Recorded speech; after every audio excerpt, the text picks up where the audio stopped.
என்னங்க, இந்த நாள்ல சோர்ந்து போயிருக்கீங்களா? பலப்படுத்துற தேவ வார்த்தையை கேளுங்க.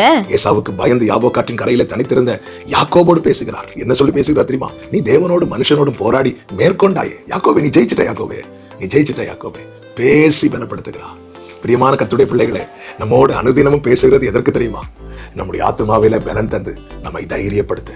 காரணம், நம்ம சோர்ந்து போனா நம்முடைய பலன் குன்றி போகும் என கர்த்தர் அறிந்திருக்கிறார். சோர்ந்து போகிறவனுக்கு பலனையும் சத்துவம் இல்லாதவனுக்கு சத்துவத்தை மருளி செய்கிறவர் ஒவ்வொரு நாளும் நம்மோடு பேசுகிறார் என்றால் புரிந்து கொள்ளுங்கள், நம் ஆத்மாவிலே உள்ளான மனுஷனிலே அவர் பலன் தந்து நம்மை தைரியப்படுத்தி நம்பிக்கையோடு முன் செல்ல வைக்கிறார். நல்ல தேவன். அனுதினமும் அவர் சத்தம் கேட்கிற அனுபவம் யார் வாழ்க்கையில் இருக்கிறதோ அவர்கள் பலனடைந்து முன் செல்வார்கள். இந்த நாளிலே சில காரியங்கள் கண்களுக்கு முன்பதாக இருக்கிறது ஆண்டவரே. சில சூழ்நிலைகள் சந்திக்க வேண்டி இருக்கிறது, சில பிரச்சனைகளை எதிர்கொள்ள வேண்டி இருக்கிறது.